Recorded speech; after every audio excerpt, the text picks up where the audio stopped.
May isang sako na? Yan, makakasang sako na.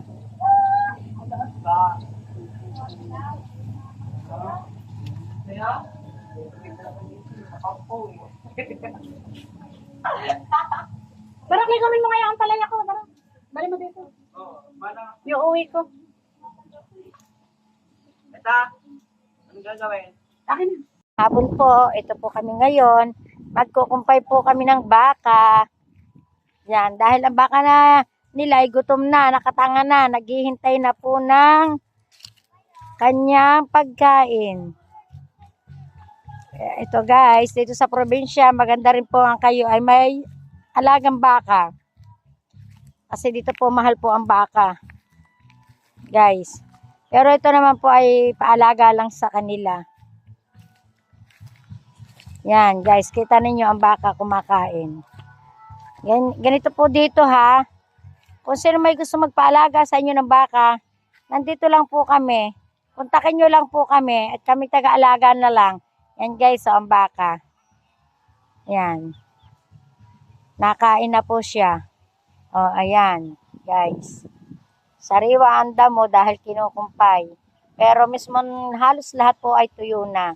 Naghahanap po talaga ng makukumpayan yung kapatid ko. Para lamay may pakain sa kanyang baka.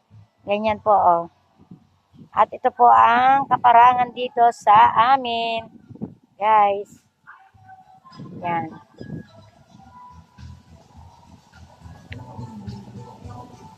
Yan guys.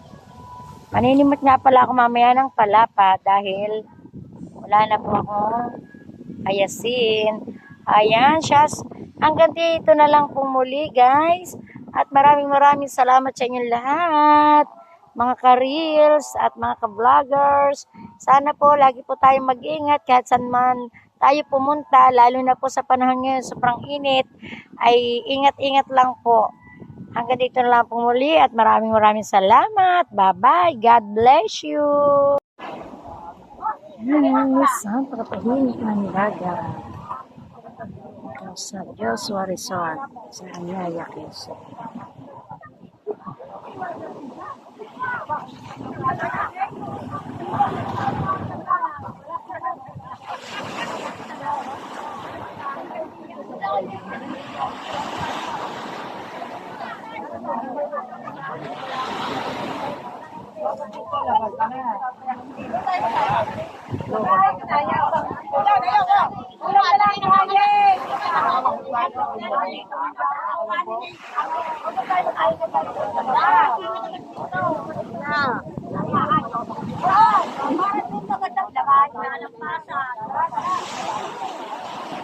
Laban,